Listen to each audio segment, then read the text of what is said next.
out of control. That's the conclusion of a budget watchdog who says last year the city had 1,000 employees who made more than $40,000 in overtime. CBS2 political reporter Derek Blakely follows the money.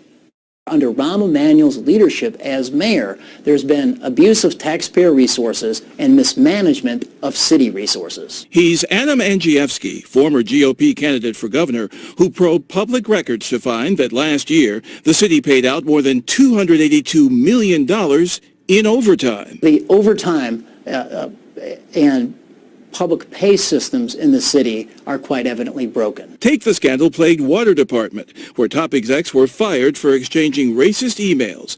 A deputy engineer pulled down $213,977, including $102,480 in overtime. We found plumbers making up to $160,000, auto pound supervisors making up to $145,000. And the fire department? More of the same. We found that 9 deputy and district fire chiefs out-earn the fire commissioner, Jose Santiago. He makes $202,000, and these deputy chiefs, they make up to $246,000 because of the massive 6-figure overtime payments. Chicago police alone poured out $143 million in overtime, and Andrzejewski doesn't buy the city's longtime explanation that it's cheaper to pay OT than expand the force. When the city pays out $143 million of overtime to the police department, that's the equivalent of hiring 1,030 full-time police officers.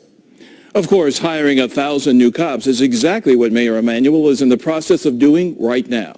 Andrzejewski runs a budget watchdog website called OpenTheBooks.com. Now, in response, City Hall says both the Water Department and Fire Department overtime was driven by vacancies.